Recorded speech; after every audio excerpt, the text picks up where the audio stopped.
Hello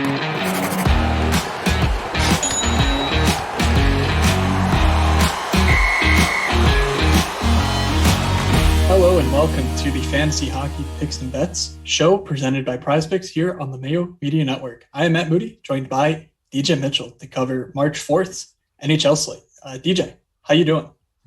I think very well for being a Sabres fan. I like to think every day is a blessing when the Sabres don't play. So today I did not have to watch the Buffalo Sabres. I don't know why I do it to myself. It's like every day that they play, I think, you know what if I just don't watch them? I don't have to. And then I get home and I turn them on. I don't know why I do it to myself. So today was a beautiful non-Sabres watching day. I took the entire day off from gambling as well. Just, you need that cleanser once in a while for both. So I very happy I did because, boy, was it a weird slate. So Matt, how are you doing? Are you ready for Thursday's night of fun? Night of fun. I am. We have 10 games on the docket, so I don't want to waste too much time chit-chatting. So before we get into talking about that 10-game slate, I want to talk to you a little bit about Prize Picks. They're the title sponsor of our show.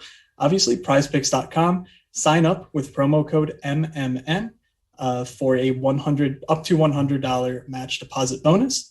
So we have a full slate of games to pick from on this NHL Thursday. So my favorite play on the board is Braden Point over 3.4.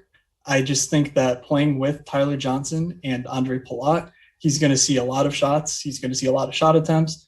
And he's also got a point per game. He has 19 points in 20 games. He's a point-a-game player going against the Chicago Blackhawks. So 3.4 seems like a really easy over. DJ, what are your thoughts on Bobby Ryan on Prize Picks? Yeah. I mean, it was just such a weird guy to see. Bobby Ryan, 2.9. I'm slamming that under. It's for many, many reasons. I mean, first off, you could get with the basic level of his 11 minutes last game where he did see a point. He doesn't, he's going to be probably like plus 200 for a point on this slate. I don't think he gets one. On top of all of that, the worst team in the NHL as far as Corsi for per 60 is the Detroit Red Wings. They are also the second worst team on the power play, which is really the only spot he does damage. So the second worst power play playing against a very, very good team in Carolina that limits Corsi at 5-on-5 at least, 7th in the NHL, and does a very good job in the penalty kill. I just don't see it. I think that he's going to go under that 2.9. I'm not going to say stone cold lock, but it feels pretty good. Yeah, so those are two of our favorite plays to get your entry started. You can pick up to 5 selections on each entry. Definitely be sure to head over to prizepicks.com. Use promo code MMN when you sign up. Let them know we sent you. And so we actually do have a number of other options on the board here. One more that I think is really interesting on the other side of that Carolina Detroit game, Sebastian Aho over 3.5. He put up 2 goals last game. He was a little cold, but now he's heating up. I think coming into this matchup. I mean, it seems like a slam dunk for me. DJ, anyone else on the board here that you think makes for a nice fourth entry or fourth player on the entry? Yeah, I think Jack Hughes over 2.6. I mean, he's been shooting the puck a ton, seeing a ton of minutes.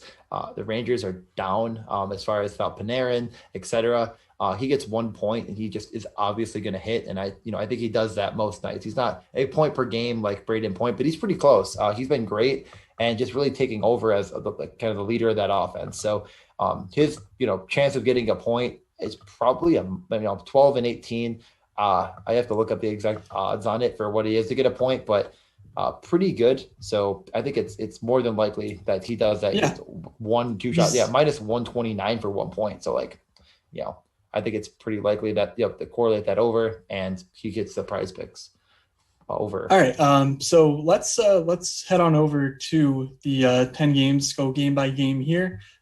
If you want to hear some daily fantasy oriented stuff, check out the Morning Skate podcast where we go position by position through this 10 game slate. Obviously a lot of players to cover. So let's start at the first game of the night, Buffalo at the Islanders. DJ, you're nodding your head. Unfortunately, we can't just move on to the next game. So here we have the Islanders as an early minus 162 favorite. I'm guessing that's already been bet up pretty considerably, from the line being posted.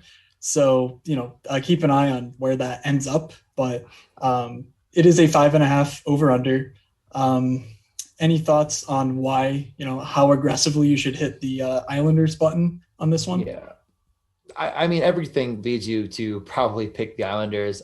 It seems like a really nice matchup for them for multiple reasons. They'll probably handle pretty well with the possession numbers, and they're even getting healthier with Pavillier being back. And, the first power play unit with him and Pulock, I think, is pretty strong again. The Sabres on the other side have actually not played maybe quite as bad as their record. I mean, they did actually have some pretty good possession numbers in the second and third against the Rangers, but Carter Hutton is very, very bad.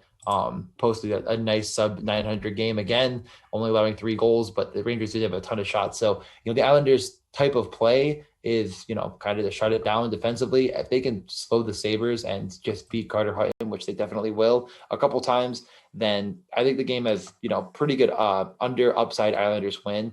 I don't really consider myself going too strong on any prop line, just because I don't think there's going to be a ton of points in this game. So, I'd probably talk myself into maybe one of these shot numbers, but there's nothing I'm incredibly, incredibly high on. Taylor Hall over 2.5 seems like one that is worth looking at least, but I don't know how many shots the Sabres are going to get. I mean, Taylor Hall all year has been like a 3.5. Lately, his shot numbers have been very hit or miss. He's just not been consistent. I could see why you could talk yourself into putting money on it. Sabres get down, they're shooting more.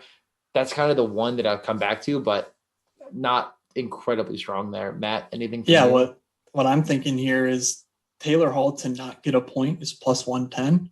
And, you can still think Taylor Hall is a good NHL player and think that that's, just given the way Buffalo is playing, that's a pretty, a nice bit of value there. Taylor Hall has points in 3 of his last 10 games. The line he's playing on is not all that productive with Eric Stahl at the moment. So, we'll see how things get reshuffled, but assuming he doesn't get moved up to say like an Eichel line, even though he's on that top power play, he's not a key guy on the top power play. Like he's not a key shooter or anything. So you could certainly see them even score a power play goal and him not being involved. So yeah, if they attach the Okposo anchor back to that line, I'm very in on that. I mean, Okposo is an absolute waste out there, to be honest. I feel terrible saying it. But I'm not, I agree with that take. I mean, it's definitely worth looking at. I like it. Yep. On the Islanders side, we did get confirmation that sort of something we talked about Tuesday, Anthony Beauvillier, top power play, that did stick. Of course, he put up 0 points on DraftKings for us, but we don't play dudes because they burned us one game. We play them because they're in good spots. And so Anthony Beauvillier is in one of the best spots, top power play. That line with Nelson and Bailey is also playing pretty well, and they're going up against Buffalo. So, DFS, he's certainly a better value, I think, than, betting 2 score at plus 245. But I even think that's, relatively in play. Also noteworthy is that Ryan Pulock kind of took over from Noah Dobson as the power play 1 quarterback. So definitely like, Pulock more than Dobson. But anything else on this game before we move on? No, not really. Nothing too strong. We could get on over to the Rangers at the Devils. I kind of already gave a couple notes away just because, we talked about Hughes a little bit. So in this one, it's very unlikely we have Panarin back. I do not expect it for any reason. So it's going to be a similar Rangers lineup, I'd assume. Buchnevich had a goal and an assist. Lafreniere scored with Zibanejad, that top line. Pretty decently cheap across the sites and, could have decent upside. Kreider had the goal. With Strome and Blackwell. Blackwell actually took a 0.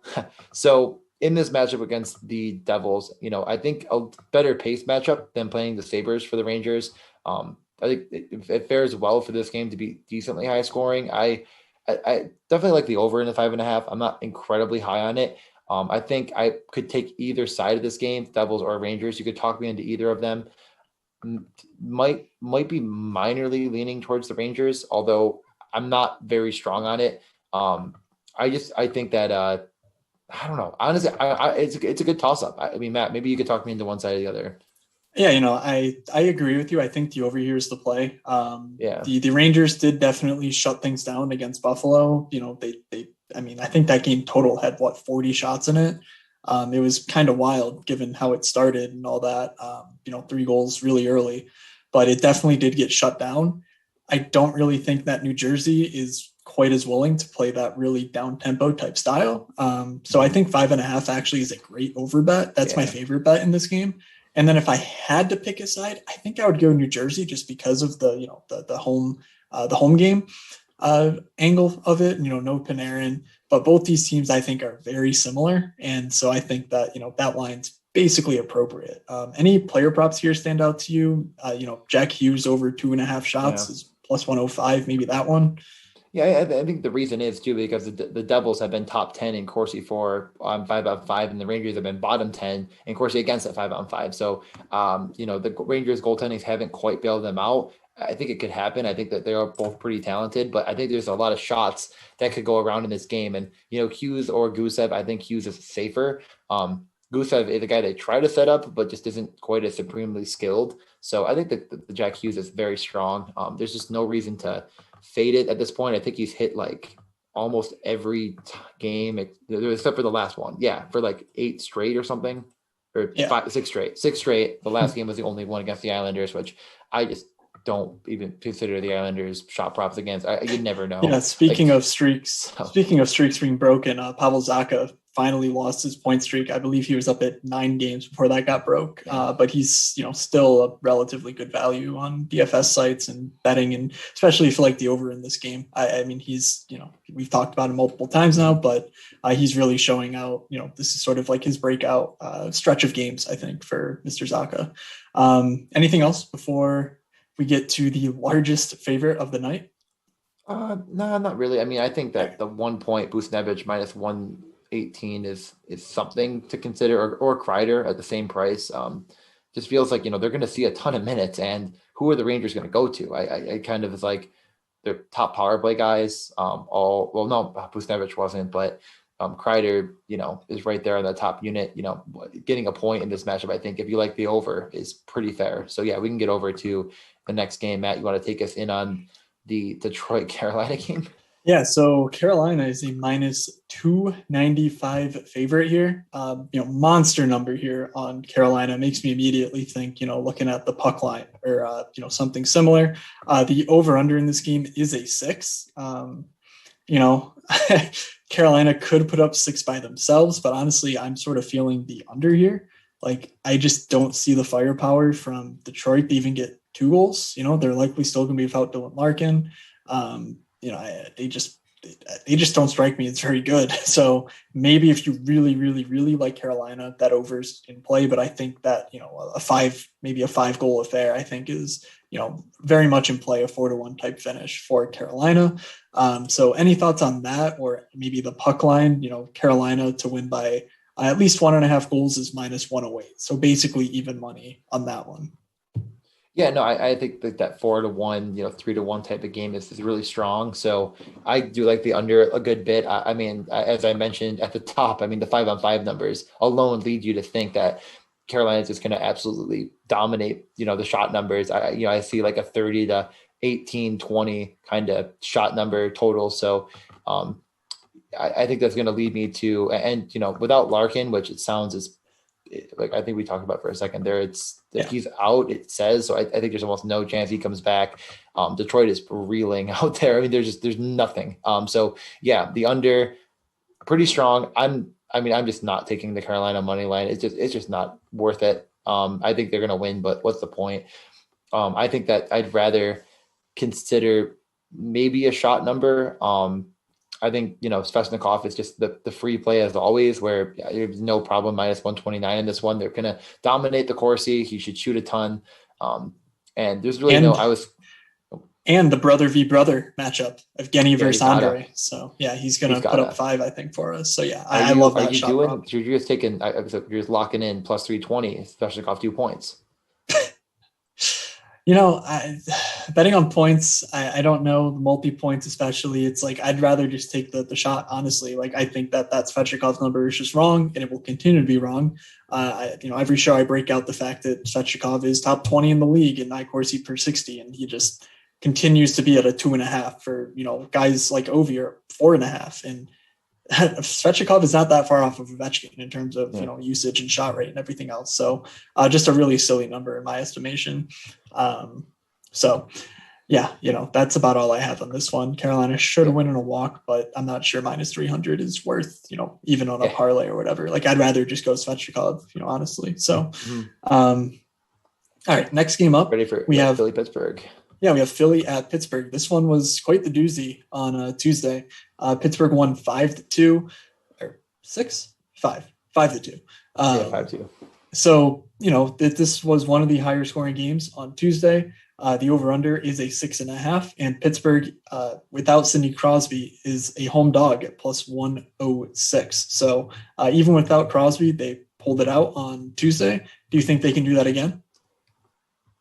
Honestly, I don't know if we have a confirmation on goalies yet at this point. The Smith has been real bad, and I think he kind of projects to start sub 900 goalie, and I think he's just isn't worth the price. They really need to figure it out. The backup Jari, who is seemingly figuring it out or at least getting better. So I think if he's in net, I kind of like the Flyers side. I like the over on that. I think that the Flyers should fare pretty well. As we talked about on our other show, even though Philadelphia one didn't quite get it done out there, they were matched up with a pretty abysmal Pittsburgh line in Bluger, Aston Reese, and Lafferty. I think that you can kind of go right back to the same well again with that top line. If you didn't play Farabee, I guess you just missed because he had the 2 goals. So they did score twice. It's just Farabee drove the wagon there. So yeah, I think going back to that well is fine. Flyers winning this game is good, and the over I think is pretty sharp. And on the other end, Matt, I'll let you take it from there. Yeah, I mean, without Sidney Crosby, Malkin centering the top line with Rust and Gensel, sort of part of the reason that apparently the third or fourth line, even I think that's the third line technically, but that the reason Pittsburgh, sort of just gave them up to the Wolves basically was so that they could get Malkin out in really good situations. So I really like that line here, Brian Rust, Jake Gensel, and Gino. Obviously, they're all power play correlated. We saw, I almost said Sammy Kapanen. I'm not that old. Kasperi Kapanen move up to the top power play without. I hear the puck soup guys do that a lot. So anyway, Kapanen moving up to that top power play without Sid. He scored twice. You might get a little bit of value on his to score prop at plus 265 if you think that his role in that power play is worth taking a stab at it. Gensel, Malkin, Rust are all beneath they're plus 195 or worse odds to score. So plus 265 if you think that he sort of keeps it going. I think you could maybe make an argument that's a good bet. But otherwise, I think I'm just looking honestly at a lot of these point props. Sean Couturier is an obvious one. Yeah. We talked about their matchup. He's just a really good player in a really good spot. And then, not Crosby, Malkin, Letang, and Gensel, they all set up pretty well. Chris Letang at minus 118 instead of Gino and Gensel at minus 160. Letang just seems like a pretty good bet to pick up a point at that number because his production is very closely tied to those guys. We actually saw Letang, I think, over 3 points over the weekend against the Islanders of all the teams. So Letang is certainly getting it done offensively. So I like, a lot of the player props and overs based on the matchups and the 6.5 total in this one. Yeah, Couturier has in 9 games, he's only not had a point in 1. So, I've had him a lot. I played it I think the last 3 times he's been out, I played the point. Minus 139 isn't correct for a guy with 12 points in 9 games. Playing a fair amount of minutes. I mean, Philly, the one issue with them is they do kind of spread the wealth with minutes, but if it's a tight game, if Pittsburgh gets anything, they're gonna ride that line, and it's really, really good. The JVR Farabee, and you look at the prices on DK alone, and just and FanDuel for that matter, and so high, see how expensive it is, and they're just not giving them any respect as far as these odds. I don't understand it. So yeah, the Couturier point is my favorite from this game. And then, I think the Malkin shot is fair enough. I mean, kind of doing a little bit more research into it. He is third in the past 2 weeks for power play iCourse E4. It's Connor, Svechnikov, Malkin, and then Ekblad, in case you're wondering. So a couple guys in the slate, not trying to give everything away yet. But yeah, Malkin, Ben, the guy in the power play, even before Crosby went out, I think that continues. So I like everything you said there, but we can move over if you're ready to Winnipeg, Montreal. Yeah, the last 7:00 game on the docket here. Winnipeg at Montreal. Montreal a minus 152 favorite. By the way, just talking about that last game, I don't think I'm touching the over-under 6.5 or either side. I think we talked about why those player props are so much better value. I don't know, DJ, if you had any quick thoughts on if you agree with me or. I think that's fair. Okay. Hellebuyck should be in, right? Or no, sorry. I meant the last game, talking about the sides and all that, because you mostly went right to the player props. But anyway. Whoops. Anyway, Winnipeg at Montreal. Montreal minus 152 favorite here. The over-under is a 6. Could go up to a 6.5. We'll see, especially if Carey Price is in net, man. Like, you might just want to get on the overs for those games because he's not been very good. They fired their goaltending coach during a game in which they gave up exactly 1 goal. Like, Chris Meany, I'm sure he has, I know he has many thoughts on this, but I don't think that's a goaltender, the goalie coach's fault, just throwing that one out there. So minus 152, Montreal in somewhat of turbulence. Any interest in Winnipeg here, plus 130, or is there 5-on-5, just disparity here too much for you to overcome? It really is kind of like the clash of like the mind, the numbers, and like the record for Winnipeg, where like it doesn't seem like they're a 14-7-1 team. Like that just could not be possible, but they are, and they're finding ways to win. And those top 2 lines have been so good for them. And I look at Montreal and I kind of see exactly what you're saying. Montreal isn't doing very well, and they're giving up goals that they shouldn't be giving up. So while Winnipeg has struggled at 5-on-5, I think that they can, find a way to win this game for sure. I think I still think they're a fine team. The top 2 lines, and now you can kind of argue maybe not 3, but that the Copp, Lowry, Appleton line, I think is fair enough at shutting other teams down. Okay. They kind of don't really play the 4th line very much. So I think that it's fair enough that to consider this game right around 6 goals and Winnipeg getting the win. So I definitely like the Winnipeg side a lot more than the Montreal side, but it's hard to get over these 5-on-5 numbers. So Matt, what are you thinking here? Is there any, are you in on Winnipeg though? Because I think I like it. Yeah. I like it enough. I think betting on the talent of the Winnipeg side here to win out, it's, again, they have, pretty bad, defensive numbers and offensive numbers, 5-on-5, but on the power play, they're just so much better than this Montreal team. So I think that, I just think that there's a lot of value in, siding with the better talent in Winnipeg. I'm just not sold that Montreal will be able to score goals at a reasonable clip, without some serious luck going their way. So diving into some of the player props, to score, Kyle Connor, the most likely guy to score at plus 175. Interesting because he's not even on the top line. Similarly, I would say Gallagher's technically top line guy, but, plus 188 for him with his minutes. We haven't really seen much of an uptick.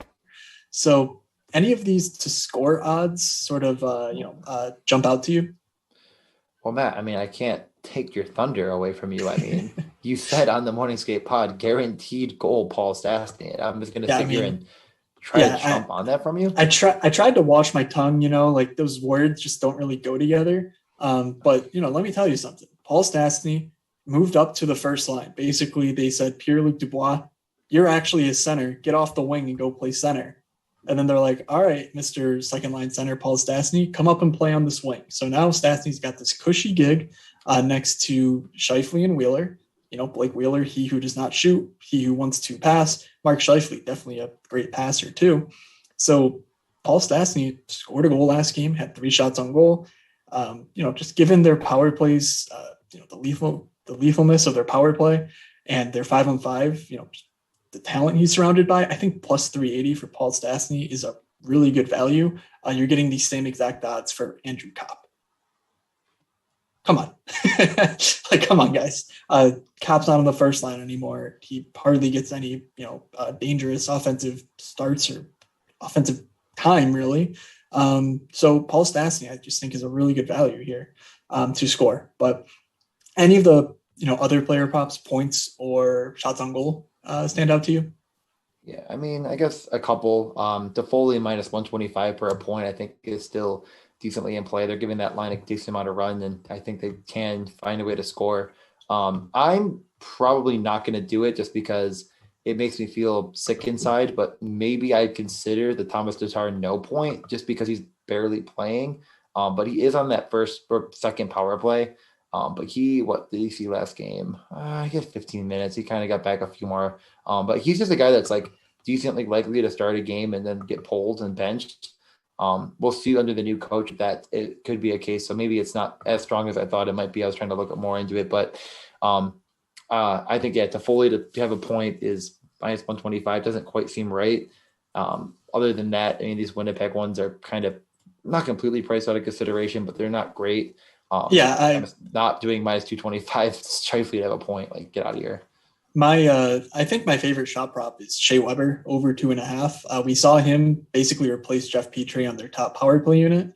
And in his last 7 games, in his last 7 games, he has 6 of them over 2.5 shots on goal. So like the role is obviously there. You know, we know Shea Weber wants to shoot the puck. You're getting plus 130 on him to go over 2.5. Like that just seems like really good odds to me. Especially if they're trailing, you know, Hellebuck could easily see 40 shots on goal, you know, from the points, especially when you're trailing. You know, Shea Weber just wants to, you know, get stuff going. I think 4 or 5 shots is easily in the cards for him. So, you know, that number just feels kind of off to me. So give me that Shea Weber player prop. Yeah, all right. I think that's strong. Next game, we have Tampa at Chicago. We are halfway through the slate with 10 games here. The 6th game, Tampa at Chicago. Chicago, home dog, plus 180, over under 5.5. I will say the first thing I thought about this game was that seems like a low over under for a Chicago game. And honestly, looking at some of the other underlying numbers in this one, it still feels low. So, you know, what are your thoughts on the over under there? And, you know, any interest in the Chicago side, or is it all Tampa for you? I mean, I think, you know, we did talk about kind of the DFS breakdown of like, you know, you're going to get Chicago 1 at an incredibly low value. I think that there's enough for Chicago as far as getting 2 goals here and letting this one get over. But you know, I think I'm right in the middle. I just don't think I'm going to play it personally, because I do worry that, you know, if Tampa shuts down Chicago 1 and they just can't find anything outside of it. Tampa also has like not given up a goal, I think, in 2 games. Not that streak's going to continue or anything like that, but, you know, they have actually played very, very sound defensively lately. Just as kind of a testament to the depth they have on the point. So, yeah, I just don't know if I'm going to touch it, because if Chicago only gets 1 goal, you know, is Tampa going to have 4? Maybe they're going to have 5. You know, I don't know. I mean, they've kind of sat on leads lately. It feels like, I mean, again, it's just kind of a 2-game sample size as of late, where they've more or less shut it down and given Stamkos 15 minutes and, you know, point like 11 and stuff. We kind of talked about that. So, you know, it just doesn't make me feel very good about actually taking it. And it is a super small, you know, 2-game of some kind of considering sample size, but just not going to touch it. Not going to probably touch the money line either. I don't have any faith in Chicago winning this, but minus 220, I think you could just do better. And as you mentioned, that, you know, the point prop or something like that, point to have a point, it isn't fantastic, but minus 177 is better than minus 200. So I like that a bit more. So that's where my head's at right now. Yeah, so I might be able to convince you to bet on Andrei Vasilevsky recording a shutout, you know, assuming he goes in net. He's had 3 straight shutouts. Like he's on an absolute bender right now.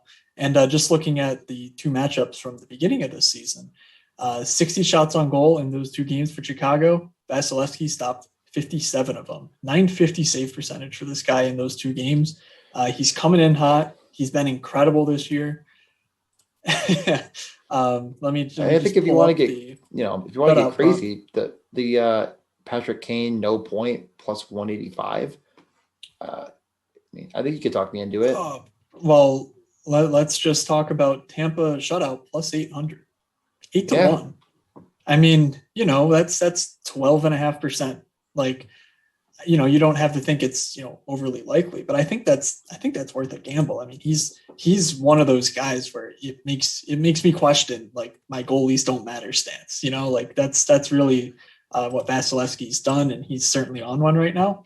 So I think, in any DFS format, he's the most expensive guy, but he's the best play, I think, by a mile, just because the way Tampa plays gives up a number of shots usually, but they're usually not dangerous. And he's so good, at least behind this defense core, that I think it's very much in play. So I found that one pretty interesting off the bat. Obviously, my run of the mill type bet will be this Braden Point shot over 2.5 minus 106. I mean, he put up 4 last game. He was my best bet of the night. I don't even want to pat myself on the back for it too much, because it just feels kind of obvious to me. Top line, top power play.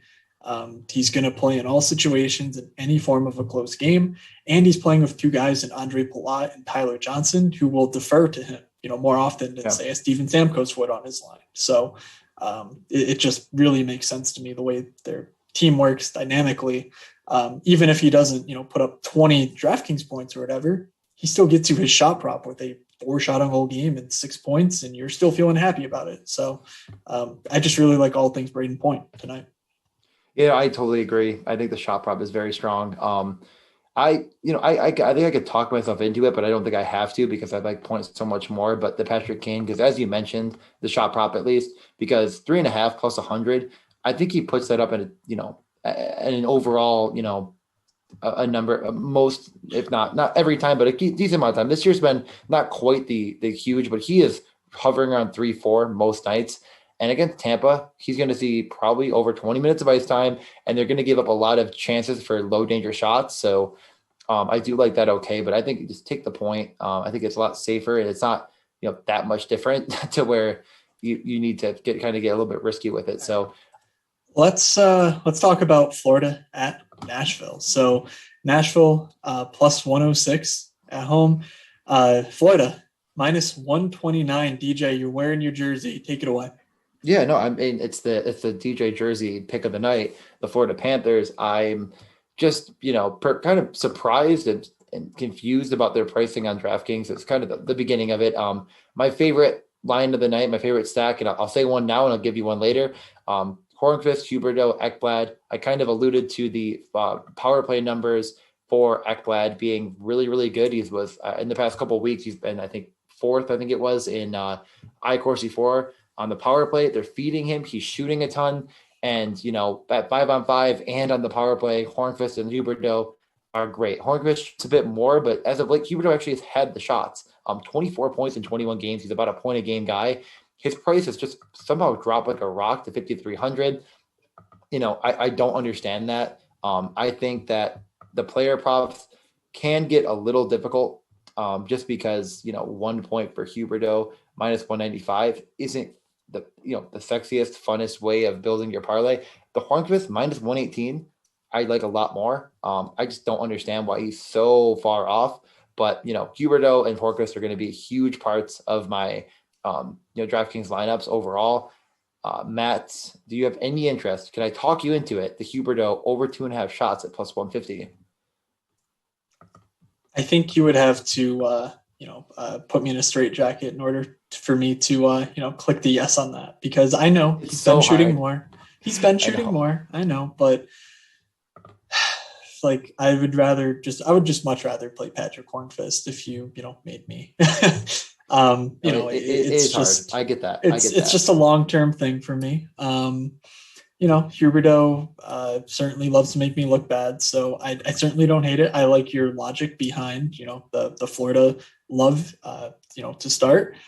I think my favorite, in this game isn't necessarily attacking this, these player props, but I do think there is some value on that Florida side, minus 130-ish in that ballpark seems pretty good. Hopefully we get, Chris Driedger, because he's just been so much better than Bob in goal. But Nashville without UC Saros, without Ryan Ellis, not even sure if we mentioned that yet. So, that's just something that I think really, just works out well for the Florida side here. Just really quickly, I did a quick, I am looking at the last 2 weeks right now at all strengths. Huberdeau at I Corsi 4. Okay, this is actually kind of impressive. It has 22 I Corsi 4 and 20 shots on goal. Like, that's pretty weird. It's like every shot he's taken has gone on net. Which is just. And I will say usually that's pretty random, and it's about 60% for most players. Yeah. So it could be a sign of regression. I think a sign of regression too, which it hurts. But I mean, like at the same wavelength, Stamkos 23 I Corsi 4, 10 shots on net. Like, is Huberdeau that much better? I just think, oh, sorry. I'll let you go. Is Stamkos not the most accurate shooter? I know. In the league? Like, he's one. It's just very, very strange. Yeah, I think there's a sign of regression there for sure, which hurts. But I still love the stack. So regardless of that potential regression that we're talking about, he's way too cheap. I'm all for it. So let's go over to Columbus at Dallas. Dallas minus 165 here. Over under 5.5. But man, Dallas is getting a lot of love from these bookmakers when they've not been too good lately. So any thoughts on that one? I mean, I like Dallas in this matchup. I know I get what you're saying. I think that Columbus is fine. But I think that Dallas, especially on DraftKings, they're way too cheap. Their pricing. I think that Dallas should be in a decent bounce back spot here. They have just been, playing Carolina and Tampa and Florida way too much. It's very sad for them to see. I don't think they're quite as bad as the record indicates, but I didn't like them at the beginning of the year. But I think you could get some decent value on some of their player props. And, overall in this game, I think that they could find a way to get the win. I was kind of hoping that it would be a little bit closer to the middle. Didn't get lucky enough on that front. But I think, the Pavelski to have a point is always enticing to me. Minus 134 seems pretty, easy enough to put some money on. That's kind of where my head's at with this game right now. Yeah, he's pretty much doing it all for Dallas here. And, like you mentioned, they've lost 9 of 10, but the last 6 have come against, Florida, Carolina, Tampa, really good teams. I just, I don't think Columbus, even after taking care of business against Detroit, is any good. Like, I think that they're maybe almost actively terrible. Even with Patrick Laine in the fold, they just, they've not really been able to establish much, in terms of possession or anything like that. So, Werenski back certainly does help Columbus. He also moved on to the top power play there. So that's noteworthy for, any Seth Jones truthers. Like, he's now on the second unit, very expensive across the industry, daily fantasy and betting. So really wouldn't touch anything to do with him. But Werenski's good. I just think that Dallas is, not that far off from the team that made a cup run last year. And, Joe Pavelski in particular has just been very, very good. So, I think he has 20 points in the 16 games they've played this year. So minus 134 seems, very good to me. I think in DFS, he's very cheap as well as John Klingberg. So those are two guys who I think you can really build around, just stacking wise. And also these player props, I like Klingberg over 2.5 plus 125 for shots. I also like Joe Pavelski plus 105 over 2.5 for shots. Joe Pavelski slightly more, but I think you can, both of those offer good value. Yeah, I definitely agree with that. Dallas has been one of the hardest hit teams by COVID and not getting games in. So getting great numbers on their stats on the year has been tough. But I think Pavelski is definitely worth a guy that could definitely get back to those Corsi numbers we were seeing at the beginning of the year that were so much better. I think he'd get back to that for sure. Yeah, one other line that I do like, the puck line on Dallas, to win by 1.5 is plus 170. I think that there is some value on the money line at minus 165, but I think there's a solid chance here that Columbus sort of, falls flat here just entirely. It even takes, as long as the game doesn't go to overtime, it takes an empty netter on a Dallas win to get you that. So that to me feels like something I might do. I might stick to the player props, the shots on goal. I'm a safe boy like that, but if you want to get riskier, I like the puck line there a lot. So 9:00, Ottawa at Calgary. Yet another rendition of Kachuk versus Kachuk. Choose your fighter. All right, then I guess Matt. I mean, I don't know. It's it's weird because last time out, Ottawa 5-1 win. It was one of those games where what I did not expect to happen happened. But that does happen on many nights. So we are gonna get a lineup change for Calgary. They should be going back as far as pro practice was on Wednesday night was the Gaudreau Monahan without Lindholm, and then Lindholm, Mangiapane, and Chuck Dubé to fill out that last spot with Gaudreau Monahan. So I'm pretty in on the Monahan Gaudreau line. I think that it's too cheap against Ottawa. I mean, it's Ottawa on the road in Calgary, and you're getting Gaudreau at 59 and Monahan at 57. That doesn't make a whole lot of sense to me, but you could definitely talk me into a Lindholm, the Chuck unit. My problem with it is that I don't really think I'm going to be trying to cannibalize all my wing positions with these two guys here. I think there's a lot of value, a little bit cheaper than them. So it's really going to hurt my chances of getting Matthews. So I like those guys a lot in DFS, but more to the player prop side, it's tough for me to think my teeth in on any of these to score odds because they're just not that good. I could see myself going back to like a Gaudreau getting a point, which is minus 200. Jesus. No Tim Stützle for you? God, I mean, I have to. The obligatory $20 on Tim Stützle at plus 410. I mean, they're listening. They're making it a little bit more reasonable, but it ain't there top yet. Power play, that line, fun. So yeah, they're really that makes sense. Man, they're really pricing a lot of these Calgary things just out of consideration. Matt Tkachuk, 2.5 minus 195. Like, why would they do that? He's gonna have that. Yeah. Brady Tkachuk plus 230 to score seems pretty solid. You're talking, are there 6 dudes in this game who are more likely to score than Brady Tkachuk, who leads the league in shots on goal? I don't think so. So that's not going to be my largest investment, but if I need a parlay from, I'm making a parlay, need one from this game, I think that one makes just about as much sense as any.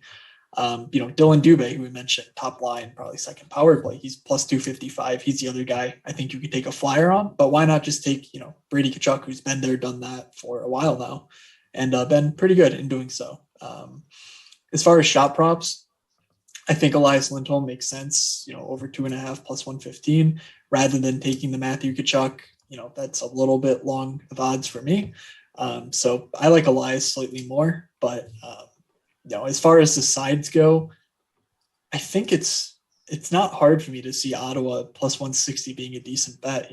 Calgary minus 200. They're not dominating by any stretch. They lost 5-1 to the same team, and there's a chance that lightning strikes twice, and this seems just like a little bit too large of favorites for me.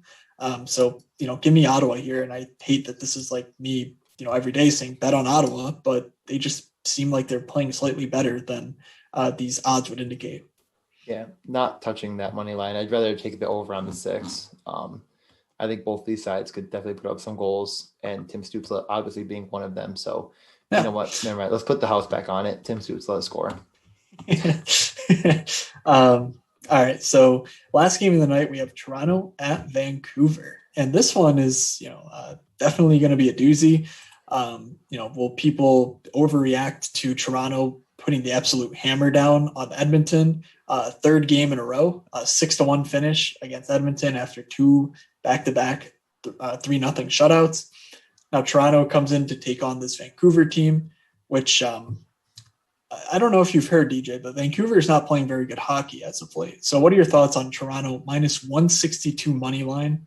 And what are your thoughts on the over 6.5 here? Over under 6.5. I kind of like that. The minus 162 a good bit. I think that it's not quite correct. I like the over. Okay, I don't know. I guess I'm not guaranteeing it by any stretch of 6.5 here with Toronto on the back-to-back, but I do like it a lot. The reason I guess I like it like this game and Toronto more than anything is, well, Toronto's been, I think they might have the best record in the league, if I'm not mistaken. Yep. Gotta be. And then, the high danger scoring chances given up by Vancouver have just consistently been right near the top. They might actually have it right now at high danger Corsi for high danger Corsi for against is not Winnipeg. So Winnipeg and Vancouver, the two worst. A high danger Corsi against per 60. And I think is that over the last 2 weeks, or is that on the season? That's on the season, right? So, that just really bodes well for these Toronto guys. I think that I would rather get a piece of Nylander getting another goal at plus 215 than or Tavares at plus 190.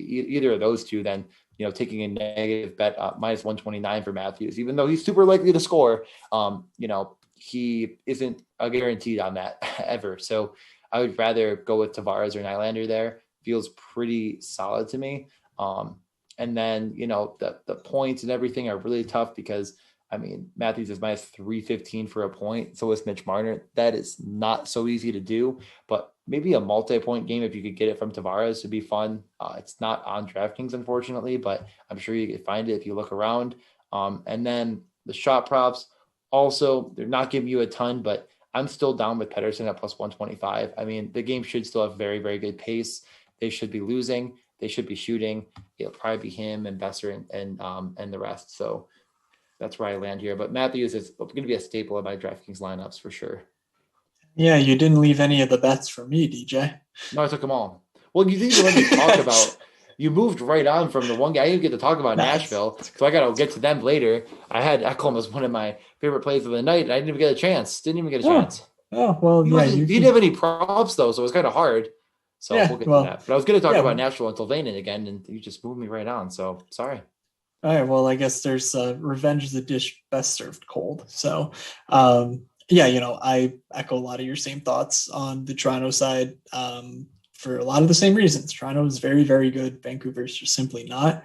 I'm probably less likely to bet the over on this game, than you might be, just because I'm not even sure that Vancouver can put up the offense required. Like, Toronto's playing really well offensively, of course, but they're also this isn't entirely goalie driven. Like, they are playing really sound defensively too. It's weird because we're not used to this, but it's very, very much so the case. So, just as far as, Matthews is concerned, betting on him to score at that minus 129 is probably a bit too long, especially when you consider that he is coming off of a wrist injury. Now, we talked about it, and he said, it was sort of a nagging thing, and then it tweaked slightly differently, apparently, against the Flames.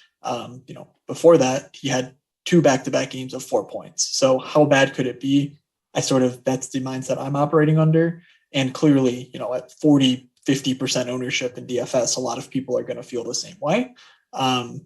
So, give me just the Leafs money line, or maybe even the Leafs puck line as my favorite bet from this one.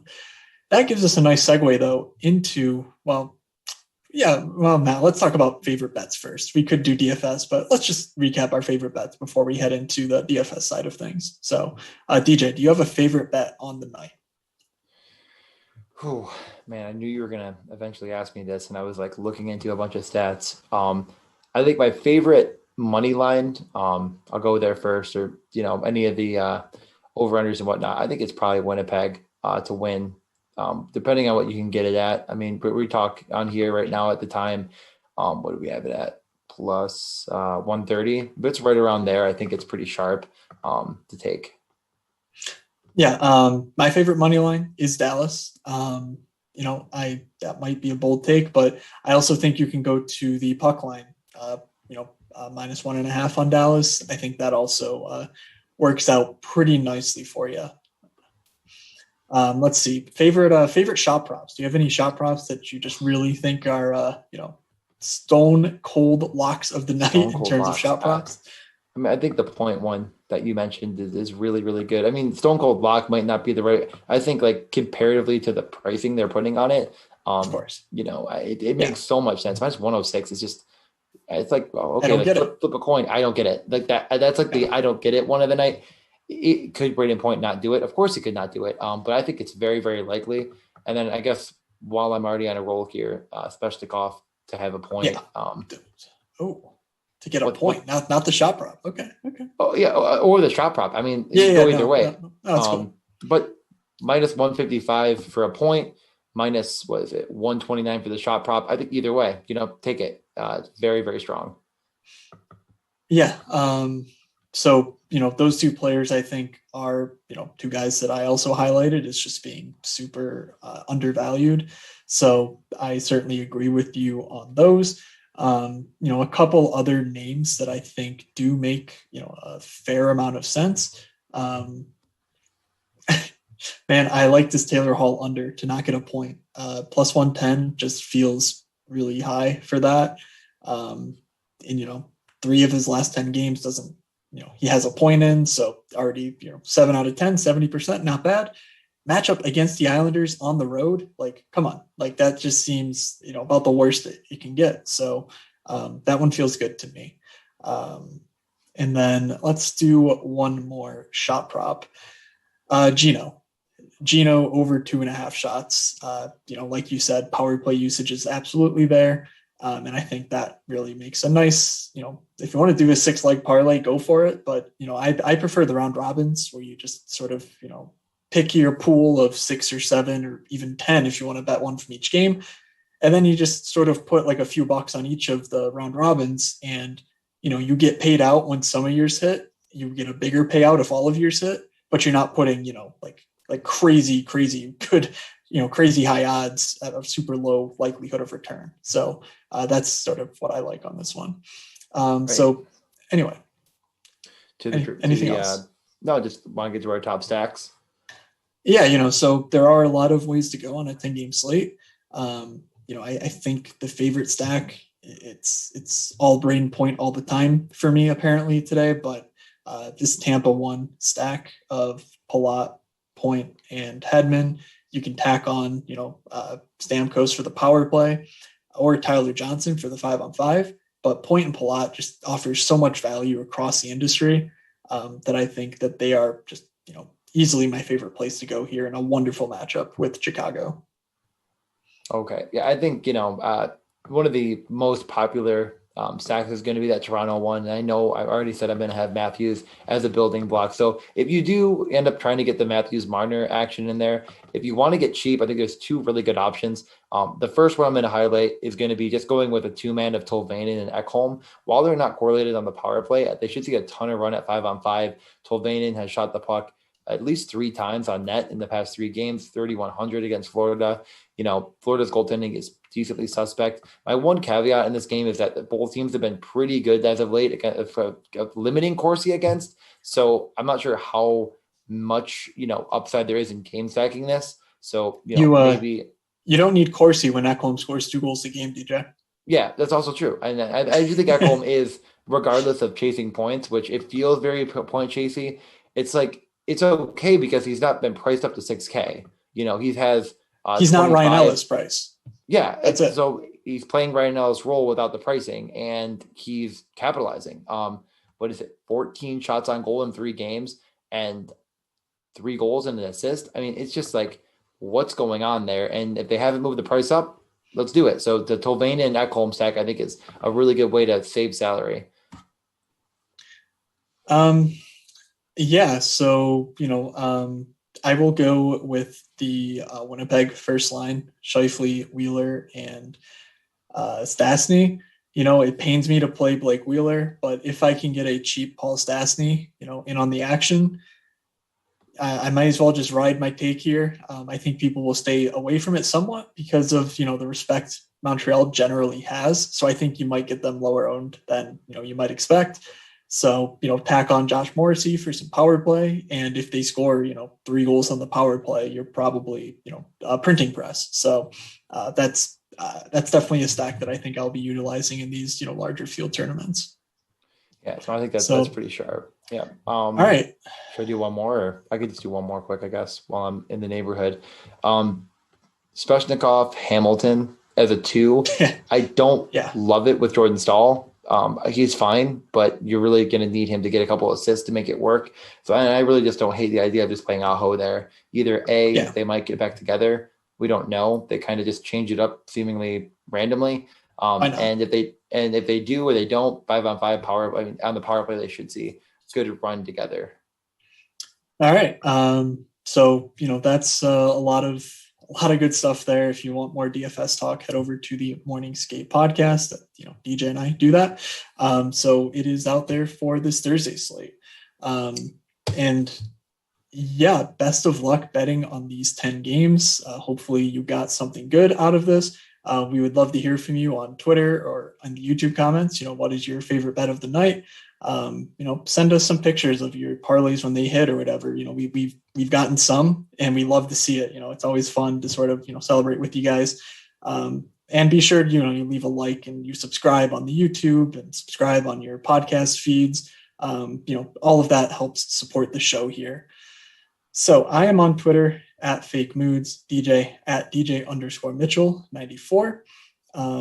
Anything else you want to say before we head out, DJ?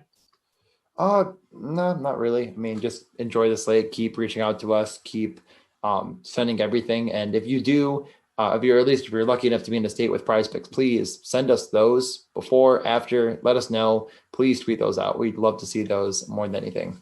Yeah. And, big thanks to Prize Picks for sponsoring the show. Go to prizepicks.com and use promo code MMN when you sign up for a up to $100 match deposit bonus. So from DJ, from myself, good luck. We will see ya.